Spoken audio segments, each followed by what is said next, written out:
Podemos, então. Agora deu ruim.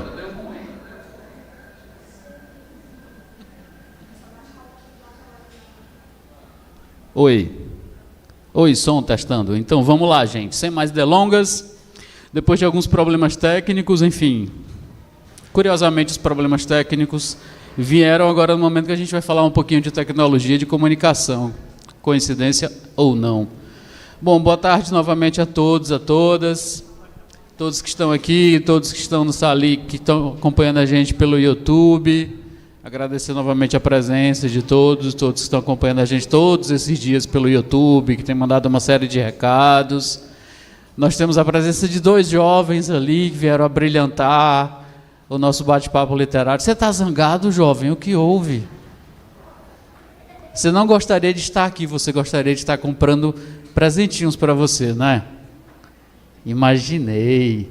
Mas faz um combinado aí com a mamãe. Mamãe, a gente assiste esse negócio aqui estranho, que eu não estou muito afim de ficar nessa sala com essa gente estranha, mas depois compra umas coisinhas para mim, né? Faz um acordo, ó, negocia, né? Faz mediação. Então, eu queria convidar ao palco agora, excelentíssima professora Ana Regina Rego. É ótimo, né?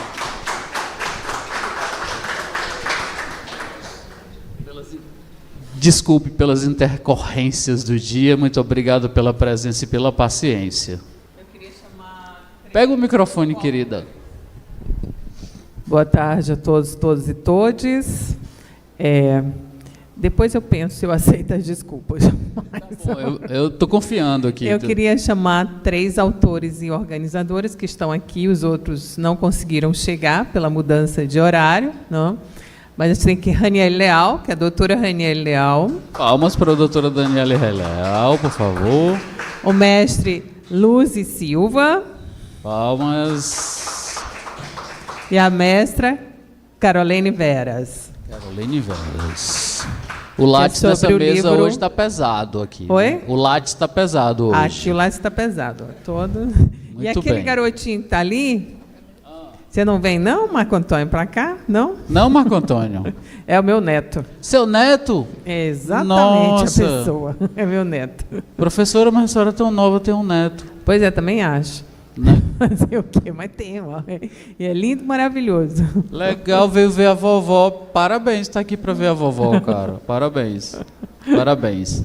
Professora, conta pra gente sobre esse e-book. Eu fiquei muito interessado no título... Mídia e Dimensões do Tempo. Eu pensei tanta coisa sobre isso. Enfim, mídia e dimensões do tempo. Me chamou muita atenção essa coisa, primeiro, né, sobre a questão da... Quando eu era guri, lá no ensino médio, eu não sei por que cargas d'água, caiu na minha mão aquele livro do McLuhan, Meio a Mensagem. Eu era um adolescente estranho, eu não gostava de assistir aula, eu ficava pegando livros que eu não ia entender nada para olhar. E eu lembro de folhear alguma coisa, não entender nada, ou quase nada. E uma coisa que me chamou muita atenção desde aquele momento é que eu adolescente, eu sempre gostei muito de assistir filmes de ficção científica sobre o tempo, etc. e tal. Tanto é que na filosofia isso é um tema que me interessa muito, na antropologia também é um tema que me interessa muito, a questão do tempo. E um dia eu tive um lampejo assim, que eu achei genial naquele momento, bem coisa de adolescente, que... Eu fiquei pensando, não, a gente fala de viagem no tempo, mas ela já acontece com a mídia. Eu posso usar o telefone, eu posso fazer um deslocamento espacial, com a internet eu posso fazer um deslocamento espacial e temporal. Enfim, eu fiquei pensando sobre isso em relação à mídia e a questão da dimensão do tempo. Essa possibilidade de ter a experiência do tempo em múltiplas possibilidades, como... Por exemplo, disse Bergson a respeito do tempo, o tempo como experiência, o tempo como acontecimento, o tempo apenas como esse evento cronológico, as coisas que passam. É sobre isso o seu livro, professora? Termina que sim, né? A mídia de dimensões do tempo, nós trabalhamos particularmente com 2 questões numa rede nossa, que chama Rede de Historicidade dos Processos Comunicacionais. A gente trabalha o tempo enquanto experiência, não? E os pesquisadores que estão aqui fazem parte exatamente dessa rede nacional, não? A ideia desse livro, esse livro tem a ver com um evento que nós vamos realizar em setembro, a segunda edição, nós realizamos em dezembro de 2023, e é um livro que traz as distintas experiências e dimensões do tempo que atravessam o nosso contemporâneo, não? Mas o que é o contemporâneo? Então, a gente começa por aí. Como pensamos o contemporâneo? Pensamos o contemporâneo enquanto presente, mas o presente ele possui sincronias assincrônicas. A minha experiência do tempo não é igual à sua, ou pelo menos é distinta de quem está digitalmente incluído, de quem não está digitalmente incluído. Então, nós temos experiências distintas que nos atravessam. E, nesse evento, a gente discute várias dessas experiências que têm a ver com as nossas investigações, não somente com a minha, mas o professor pesquisador, dentro de um programa de pós, né, acolhe dentro de um projeto grande, e, dentro desse projeto, os pesquisadores têm liberdade para trabalhar suas temáticas, desde que atravessadas, no meu caso, pelo tempo, pelas plataformas, pela digitalização, pela desinformação. Então, a gente trabalha desde questões de desinformação, questões de racialidades, questões de temporalidades múltiplas, não? É um e-book que tem quase 1000 páginas, não? E está dividido em 6 partes, não é isso? 6 partes, né? Eu posso passar para eles falarem um pouquinho de cada uma das partes que eles coordenam e das próprias pesquisas, porque as pesquisas deles atravessam as dimensões do tempo no nosso tempo, não? Raniele Leal, que é doutora em comunicação, né, pela PUC do Rio Grande do Sul, e é uma das nossas pesquisadoras do Núcleo de Pesquisa em Comunicação. Boa tarde a todos, a todas e a todos. A parte do capítulo que cabe é referente ao nosso grupo, e a gente trabalha a mídia e dimensão do tempo, relações com a história contemporânea. Então, o nosso capítulo ele aborda o papel da mídia na construção da memória histórica e do esquecimento, analisando as influências das produções midiáticas na representação de eventos passados de uma forma crítica, né? Além disso, nós exploramos o impacto das redes sociais nas dimensões de informações em tempo real e na polarização atual, né? E também a influência dessas narrativas na compreensão do presente e como ela se projeta essas representações de forma futura, feitas pelas mídias, né? Abordando desafios éticos na incorporação da mídia, na escrita da história e analisando também estudos de casos nesses eventos históricos que influíam os veículos de comunicação. Então, assim, o nosso capítulo ele aborda todo mundo que fez essa pesquisa, né, relacionando a contemporaneidade, as redes sociais, mas também como isso impacta nas nossas narrativas passadas e presente e futuro, né? Vou passar aqui também. Mas antes de tu passar, deixa eu te fazer uma pergunta. Achei muito curiosa essa questão de o impacto da construção midiática em torno da escrita da história, né? Tu grafou isso de forma bem contundente. O que tu está chamando de escrita da história? Explica para a gente um pouquinho, se tu puder. Eu sei que é uma pergunta gigante, mas tu pode ir devagarzinho. Bom, o que a gente trabalha dentro do Núcleo de Pesquisa em Jornalismo e Comunicação e dentro da rede de historicidade enquanto escrita da história, ela tem alguns pontos. A gente pode começar pensando em escrita da história a partir da visada da teoria histórica com Michel de Certeau, a operação historiográfica, e a escrita da história ela vem a partir de um tripé. É o lugar social onde eu estou, ela é uma pesquisa, uma investigação, e ela é uma escrita, né? Eu transformo aquilo numa escrita, numa narrativa. Mas também, na historicidade, no grupo de historicidade, a gente trabalha isso atravessado por perspectivas também filosóficas que flexibilizam esse processo. Então, quando a gente pensa nessa escrita da história, a gente pensa no mídia dimensões do tempo e todos os atravessamentos que ali se encontram. Aproveitando a resposta, quero apresentar 2 outros autores e organizadores. Bem-vindos. Thalita Arraes, que é mestra em comunicação, E doutorando em filosofia aqui pela UFP, Pedro Júlio Oliveira, que é mestre em comunicação e é doutorando em filosofia pela Universidade Federal do Ceará. Nosso Lattes pesou mais agora nessa mesa, hein? Pesou, o Lattes do Nujoc é pesado. Pesado esse Lattes.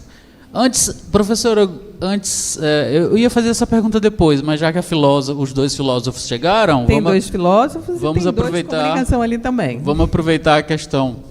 Me parece, então, que, de algum modo, as pesquisas do grupo estão um pouco assentadas, não só em pensar a historicidade, como vocês estão colocando, mas, de alguma forma, pensar o que a gente poderia chamar de uma filosofia da comunicação também. E quando eu falo em filosofia da comunicação, eu estou pensando num autor esquisito como Wilhelm Flusser, por exemplo. Né? Tem alguma coisa nisso ou não? A gente não trabalha com Flusser, mas a gente trabalha com muitos outros que atravessam. Vários outros. O Flusser a gente já até pensou, mas não deu ainda para entrar, porque na historicidade, no grupo de historicidade, e aí quando a gente está falando de historicidade, é bem deixar claro que a gente não está falando em percurso histórico, a gente está falando da experiência do tempo no tempo, não? E aí tem uma vertente que vem de diversas formas, mas a nossa vertente é muito mais fenomenológica, não? Então, é atravessado por outros autores. Fenomenológica, então você está falando de base heideggeriana, por aí? Base heideggeriana, mas também a gente atravessa muito. Thalita, por exemplo, trabalha mais com Riquet, o Pedro trabalha mais com Gadamer, né? A Rani com Riquet, a gente trabalha atravessamentos outros, interseccionalidades, não? Tem uma série de questões. A gente não impõe o autor que eu estou trabalhando, no momento, por exemplo, que é o Eric Sadan, não vou impor ao grupo. Cada um do nosso grupo tem liberdade para chegar no seu objeto a partir do pensamento que ele quer. E a gente também está com uma perspectiva muito de encontros e confrontos decoloniais, né, nesse processo. Interessante. Aí eu queria passar para o Luz e para a Carol e depois para os meninos, pode ser? Eu queria que o Luz e Carol, que fazem parte do mesmo GT, falassem um pouquinho sobre o grupo e sobre as pesquisas de vocês.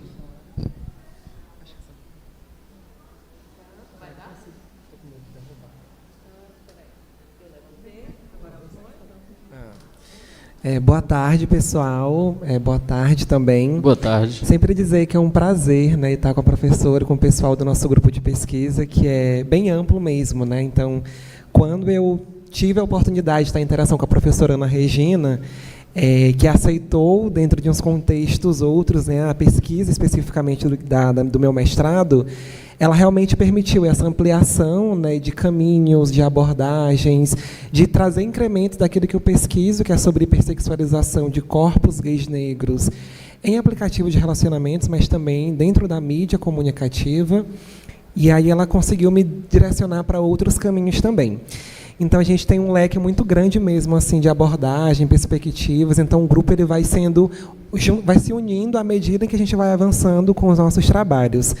E, aí, especificamente, em relação ao livro, né, eu e Carol e Thaís, também, que não está aqui, a gente ficou responsável pelo GT Mídia e Dimensões do Tempo, relações com o discurso de ódio, racismo e a misoginia.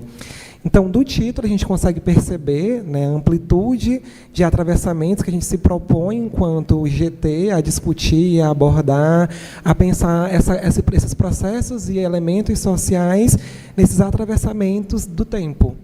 Como é que isso impacta a nossa vida? Quais são as pesquisas que têm acontecido? O que a gente tem visto dentro da comunicação, dentro desse processo, inclusive, decolonial também? Como é que a gente pode ir acionando esses fatores, elementos, para ir pensando? Então, o nosso GT ele foi um GT muito rico, né? Carol está aqui para comprovar também. A gente conseguiu pensar sobre discursos de ódio, sobre os processos de racismos que acontecem para vários grupos sociais, os problemas também de misoginia, feminicídios. Então, é foi um GT e um espaço muito bacana para a gente conseguir realmente discutir, né, esse tempo, essa mídia, esses atravessamentos que a gente pode fazer a partir de reflexões empíricas, teóricas, mas também muito fundamentadas, né, em autores, em reflexões. E aí eu passo para a Carol também, para não alongar tanto, para ela complementar aqui o nosso GT. Boa tarde, pessoal. Boa tarde. É uma Seja honra, né, estar aqui com todos os pesquisadores do grupo. E só complementando, né, o que o Luzi falou, que o nosso GT realmente ele é muito rico, né? Ele é esse espaço para a gente debater essas interseccionalidades que acontecem na contemporaneidade e que a gente vai percebendo que elas se perpassam ao longo do tempo, né? Então, esse é o espaço para a gente dialogar sobre isso, e o GT em si fala muito sobre a minha pesquisa, né? Que eu falo sobre como o discurso de ódio ele impacta em jornalistas negras, né? Então, para além do campo comunicacional, né? Porque a gente sabe que trabalhar com a questão das mulheres negras, não só especificadamente atinge as jornalistas, mas todas as mulheres negras, né? E eu me incluo nisso.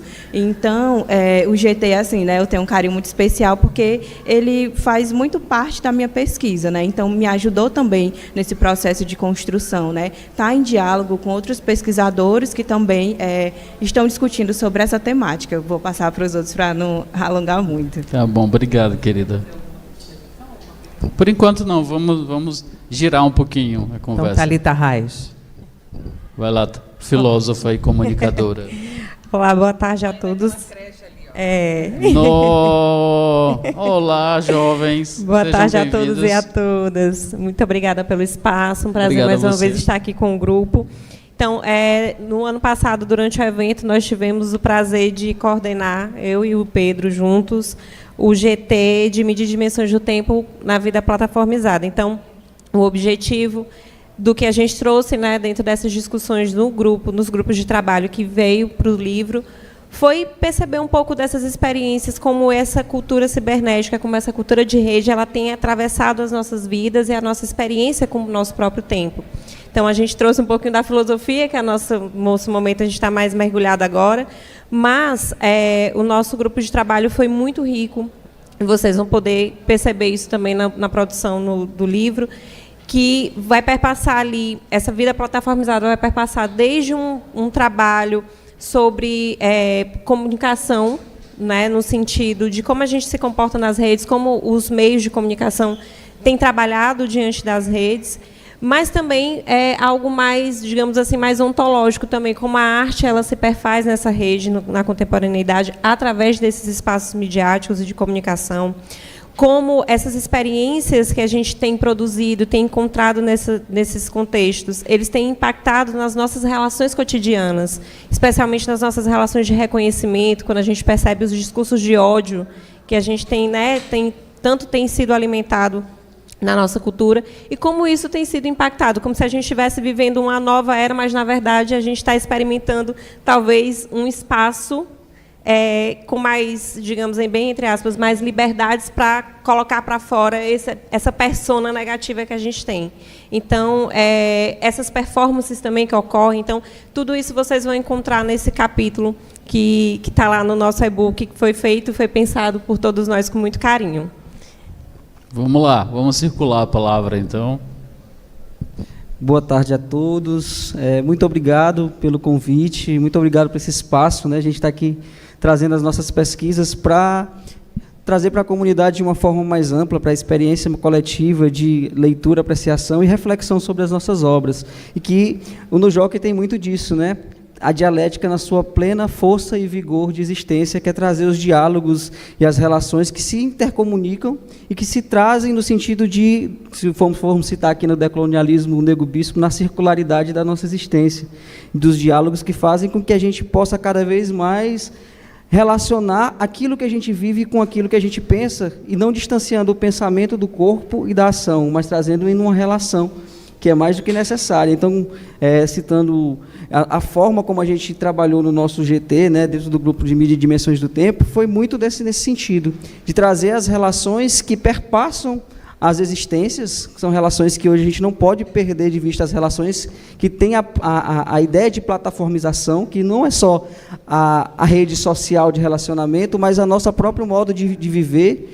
Se a gente for observar, todos nós estamos aqui com a extensão do corpo, que é o celular, o tempo todo, em diálogo com nós mesmos, né? E até expandindo a nossa experiência espacial, temporal, a nossa experiência de vida. E a gente parou para pensar sobre isso no GT, sobre vida plataformizada, dentro da perspectiva do evento, que é um evento muito rico, que terá esse ano novamente, né, professora?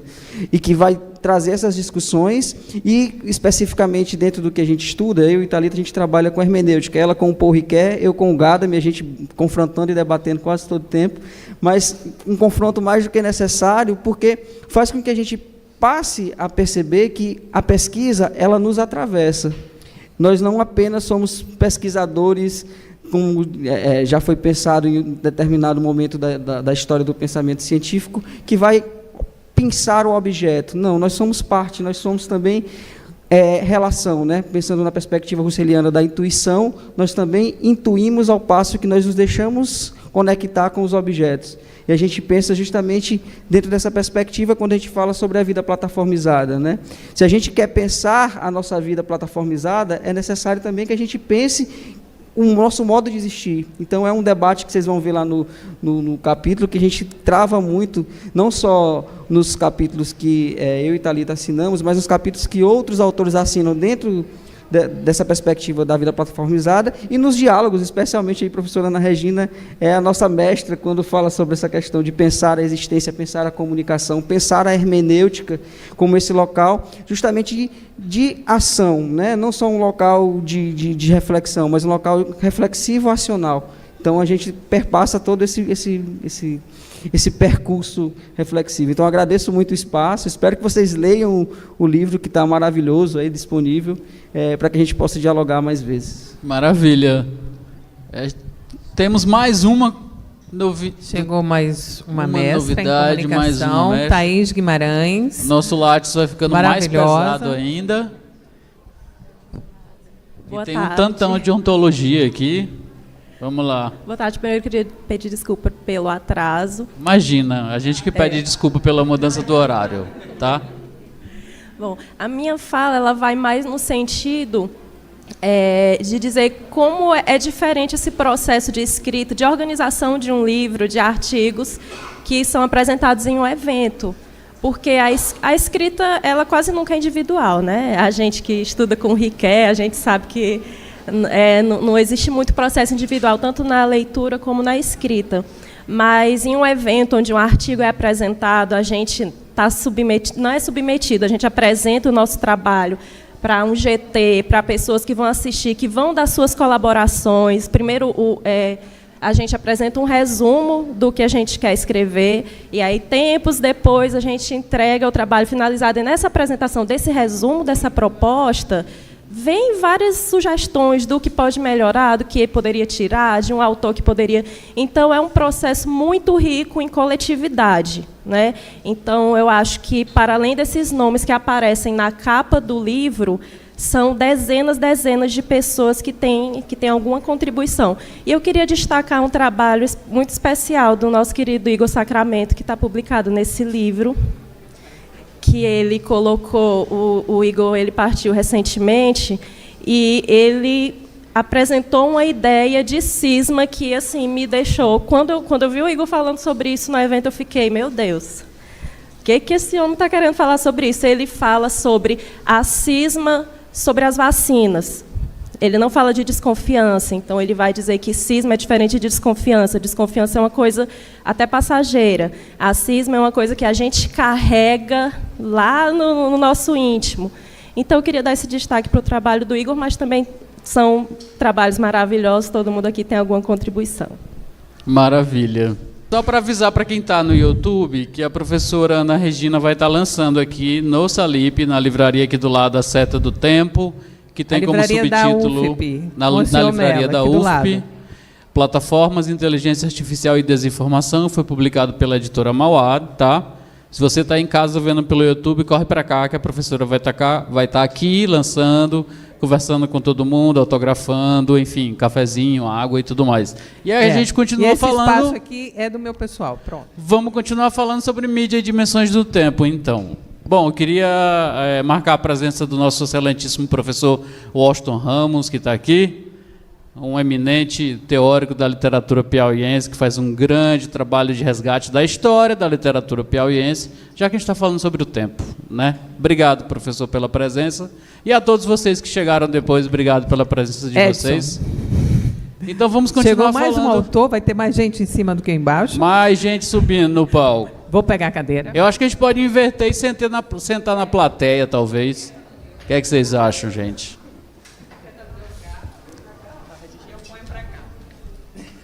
Vai dar certo aqui. Apertadinho. Arrumando direitinho dá certo.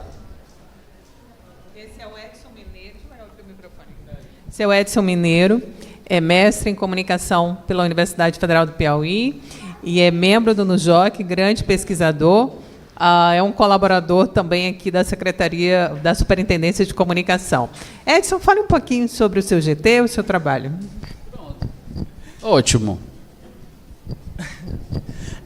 O que eu teria para falar sobre o GT é que o nosso GT a gente discutiu sobre o fenômeno de desinformação, né, no âmbito da comunicação e do jornalismo. Acho que só isso eu teria para falar. É tímido, professor, o seu pesquisador de vermelho. Esse é tímido. Mas vamos fazer uma pergunta para ele, né, para ver se ele fica um pouquinho mais relaxado. Relaxa, respira, tá tudo certo, tá tudo tranquilo, não fica pilhado não. Me conta uma coisa, o que é que tu está chamando de desinformação? Vamos explicar para as pessoas o que é isso. Quando a gente está falando de comunicação, mídia, o que é que a gente está chamando de desinformação? Pega o microfone, por favor. Eu também não cheguei agora. Deixa eu ver. Tá bom. É porque eu cheguei agora. Tá bom. Bom, até que o Edson... Gente, o que a gente chama de fenômeno da desinformação? Nós trabalhamos a desinformação não só enquanto conceito, mas, sobretudo, enquanto fenômeno do tempo, do nosso tempo, que nos atravessa, não? E que tem muito mais a ver com o processo de percepção das narrativas e das mensagens que nos chegam e com a construção intencional daquilo que em um outro livro eu chamo de construção intencional da ignorância, do que propriamente com a empiria que corre por aí de fake news, ou seja, uma mentira pura, um vocábulo que tem sério problema etimológico. Uma notícia não pode estar vinculada a uma mentira, né? Então, o fenômeno da desinformação ele é muito maior do que um fake news. Não acredita em fake news. Não é só não acreditar em fake news, mas é também perceber que a desinformação ela pode ser intencional, mas que eu, ao receber essa informação e agregar a partir dos meus afetos, a partir daquilo que me convoca, a partir daquilo que eu quero acreditar e passo a compartilhar, eu sou um colaborador desse fenômeno da desinformação que, inclusive, tem matado não só no processo pandêmico, mas também tem provocado ódio, aí atravessa todos os GTs, a desinformação atravessa todos, provoca ódio e leva à morte de pessoas. A gente tem visto linchamento em períodos eleitorais. Ontem a gente viu a morte de uma parlamentar norte-americana por discurso de ódio nos Estados Unidos, com desinformação. Então, a desinformação ela pode trazer o ódio, a Carol é especialista nisso, ela pode ou não trazer o ódio, tá? Mas ela também pode nos atravessar diversas coisas. Então, o que a gente tem a dizer com esse livro, que ele é gratuito, ele está disponível no site da editora da UFP, tá? A gente pode depois passar para o Salip e colocar no cardzinho de vocês, mas nos nossos perfis todos, e do NUJOC, e do Projeto Memória, está disponível. Vocês podem acessar. O que a gente gostaria de perceber com esse livro é, ao se deparar com uma mensagem que você acha que pode ter alguma coisa incorreta, pare, pense e vá na fonte. Mas eu não confio no jornalismo tal. Vá em 10 sites e veja o que atravessa ali. O que tiver de comum em todos vai ser o vínculo da factualidade. Mas se aparecer só aí naquele, vá em outro site, vá na instituição, vá atrás e procure checar. É aquilo que nós, jornalistas, fazemos, checar, né? Então, quando a gente tem um projeto que busca desvelar a desinformação, é nesse sentido, de contribuir para mitigar o fenômeno. O Edson podia ter falado tudo que eu falei, mas Está perdoado, ele está tímido, jovem, está tudo bem. Professora, eu gostei muito da explanação a respeito, porque o fenômeno da desinformação, e eu concordo muito com a senhora ou contigo, fica a escolha do freguês, a conjugação, mas eu concordo muito sobre esse problema etimológico, né? Eu tenho uma séria desconfiança, e eu acho que a maioria das pessoas talvez também tenha, com esse tal desse novo termo pós-verdade, né? Pós-verdade agora é um jeito de chamar mentira. Precisa de outra palavra para falar mentira?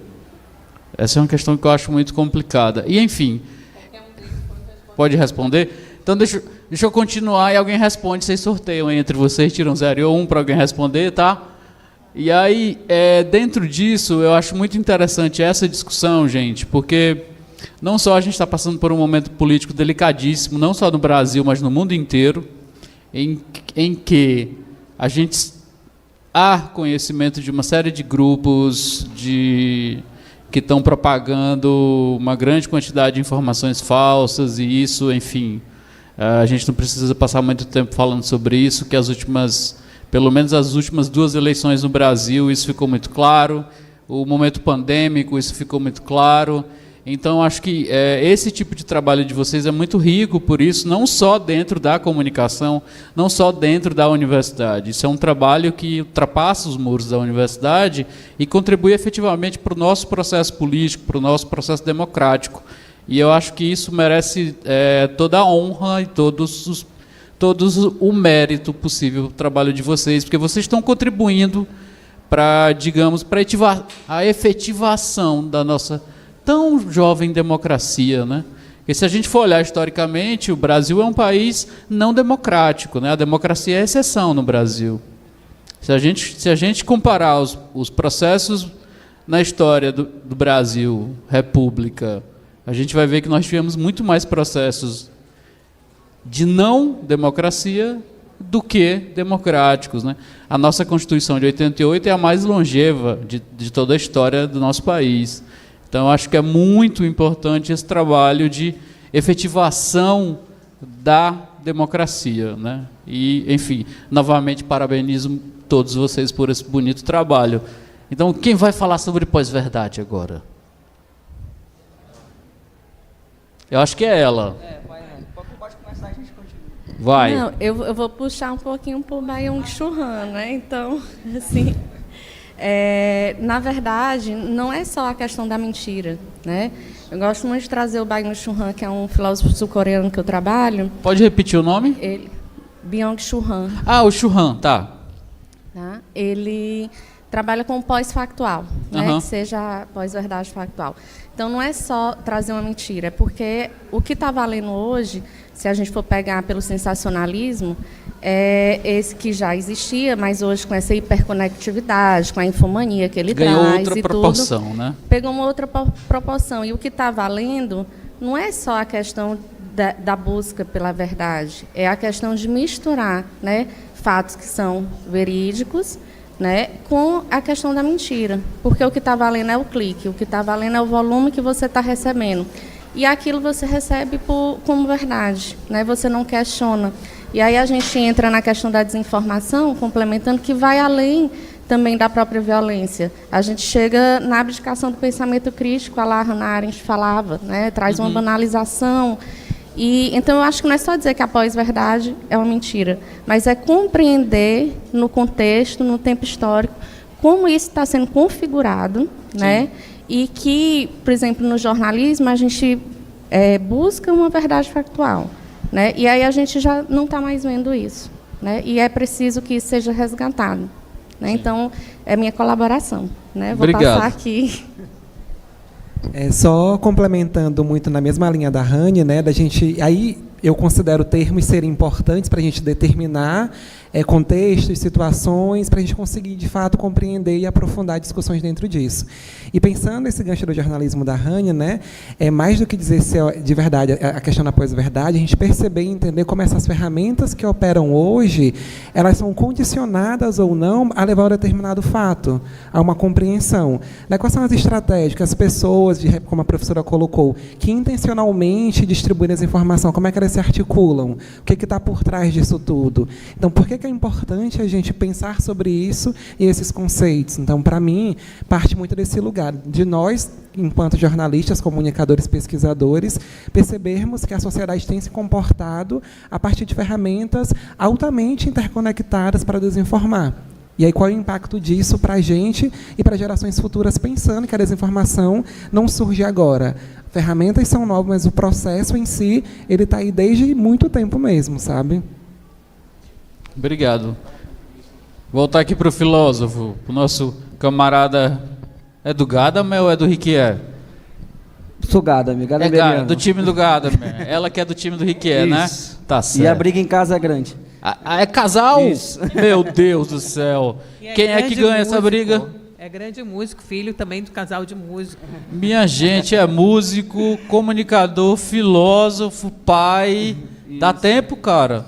É a vida moderna com pós-modernidade. Muito bem. E tu conseguiu já ler a obra toda do Gadamer? Deu tempo? Não digo que li a obra toda porque é muito vasta, mas li um pouquinho. É só Verdade e o Método, pelo amor de Deus. Verdade e o Método já foi 5 vezes. Ó. Já? Acaba bom, rapaz. Então, mas voltando à tua pergunta sobre a questão da pós-verdade, eu acho também que nós temos um desafio, que não só pensar a questão, porque seria muito simplista falarmos de verdade e de mentira, colocando de maneira dicotômicas num contexto complexo como o nosso. Sim, determinístico. Determinista, né? Demais. A gente pensar sem conceituar profundamente o que seria justamente os processos de pós-verdade que nós vivemos, né? Porque se nós formos pensar, o processo que nós vivemos hoje dentro de algoritmização das nossas vidas, né? As plataformas que nos atravessam, as imagens que se um dia era possível determinar que aquilo era fato, hoje já não mais. Uhum. Né? A IA hoje consegue transformar o modo como nós experienciamos o mundo. Sim. E se nós estamos pensando no debate político, como você mesmo colocou, que somos atravessados não só por mentiras, mas somos atravessados por apropriações de verdades na necessidade de mentir, que é diferente do que mentir. Ou quase verdades, ou como Lacan disse, equívocos. Ou mais do que isso, ou retóricas. Sim. Estratégias retóricas de convencimento que fazem com que eu pense fatos e modifique as narrativas. Sim.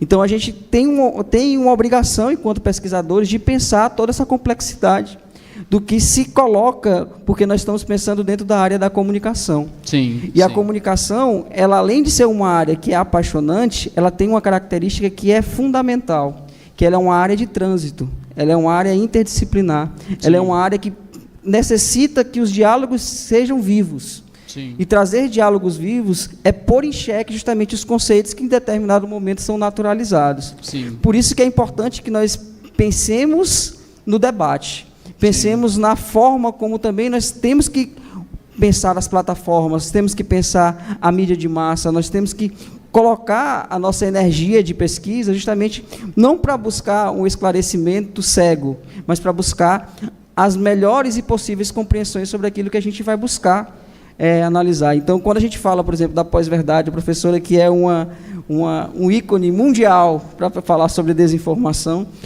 ela sempre toma esse cuidado de dialogar, né, de trazer os diálogos e de confrontar justamente os nossos preconceitos, de confrontar os nossos conceitos, porque é mais do que necessário. Então, quando você se coloca diante de uma mentira, que a gente pode colocar, ou de uma narrativa mentirosa, é mais do que necessário a gente perceber também como que aquilo foi construído, até que ponto aquilo vai impactar o cotidiano, o dia a dia, como a professora falou, até que ponto aquilo vai trazer a ação. Né? Então, é importante que... E pensar o contexto, né? Porque quando a gente retira-se simplesmente verdade, mentira, pós-verdade, desinformação, a gente cria um colapso de contexto. Isso Esse também. é um conceito do inglês, que eu não vou lembrar o nome dele agora, que é um cara da comunicação que fala sobre colapso de contexto. Eu lembrei disso, né? Quando a gente descontextualiza, fica inclusive mais fácil produzir essas narrativas que, se não todas, quase todas têm essa finalidade política. E que pensar que qualquer agir, se a gente for pensar na máxima do termo da polis, né, qualquer máxima de agir político é um agir de mobilização social. Então, o nosso ato de conversar aqui é um agir político. A nossa forma de escrever, a nossa seleção dos textos que lá estão. Então, são pontos que nós temos não só a necessidade, mas a obrigação de pensar e de estudar, né, dentro desse contexto. Sim. Então é mais ou menos isso que eu queria. O rapaz é um gadameriano mesmo, tá vendo? Eu queria só dar uma contribuição. Moça do Riquier, e agora? Diante da fala do Pedro, é que mais do que um atravessamento político, no sentido de como a gente compreende política, nesse sentido mais ordinário, digamos, do nosso cotidiano, mas é político no sentido mais profundo de comunidade, de viver com o outro, de vínculo com o próximo. Né?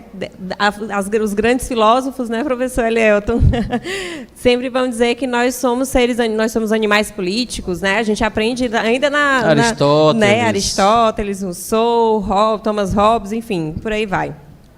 E esse político do que eles falam é justamente desse vínculo comunitário. Então, a desinformação ela tem um atravessamento não só no sentido da política, mas é um atravessamento estético, é um atravessamento ético, sobretudo, ontológico, e que, sim, responde a um sentido político muito mais profundo, que é o de viver em comunidade, que é o viver para o outro, que é cobrar de si uma responsabilidade, e aí eu vou falar do meu filósofo, uma imputação, né? Você ser capaz de ser imputado, ser responsabilizado pelas suas ações, mas, sobretudo, diante disso, do que a gente faz com essas nossas reflexões? Como é que a gente constrói? Então, muito mais do que um apelo coletivo, também é um apelo singular. É um apelo para que a gente, nas nossas individualidades, a gente repense sobre como as nossas práticas, como a gente lá, por exemplo, diante de um computador, diante de uma tela de celular, como a gente se comporta também diante do outro. Sim. Né? Eu acho que é um pouco disso também. Você falou de Riquier, mas eu senti a presença da careca mais charmosa da filosofia ocidental, do nosso queridíssimo Michel Foucault. Você está falando de microfísica, de micropolítica? Também tem um atravessamento, né? É um pouco também do que o Pedro falou um pouco antes. A gente tem que pensar o pensamento acadêmico, ele está sempre muito atravessado dentro da filosofia, dentro da comunicação. Sim. Então, embora a gente esteja falando aqui de filósofos que a gente coloca em caixinhas diversas, diferentes, né? Como se fossem distantes e purificados. Mas eu acho que, no fundo, eles trabalham a partir dos seus vieses, do seu olhar, mas para uma questão profundamente política, que é essa relação do outro, né? Que essa é a relação com esse outro ser. Eu acho que é isso. Bonitos. Esse pessoal é danado, hein, professora? Então, considerando que o NUJOC não é formado por filósofos, a gente atravessa tudo, também não é formado por historiadores, é formado por comunicadores, a gente tem a licença de atravessar e ter uma visão mais holística do mundo. Eu acho que isso nos dá. Esse ano, a moça já levantou ali, coitadinha, a placa 10 vezes. Tempo esgotado. Ela está com medo que eu bata nela, não vou bater, mas tudo bem. Esse ano o NUJOC está completando 20 anos, vamos fazer esse evento internacional. De já convido todo mundo, a abertura vai ser com o professor Roger Chartier, que assina os pós-fácil do meu livro A Seta do Tempo, é um grande amigo nosso, não? E de já convido todo mundo. Tem uma nova integrante do NUJOC ali, que é a Maria Cristina. Olá, então, Maria. No próximo, ela vai estar também assinando e também colocando. E fica o convite para os que não estão ainda no NUJOC, que possam vir, né? Obrigada pelo nosso espaço aqui, né? Registro a falta de respeito com os autores na agenda previamente acordada, que foi divulgada, que se registre isso. Agradeço muito, parabenizo pelo evento. Agora, ter um mínimo de respeito aos autores locais é importante. A gente lança livro no Brasil e no mundo, e isso não acontece. Na minha casa, em Teresina, na minha casa, na universidade, isso acontece. Então, minimamente, que se registre. Muito bem, eu agradeço.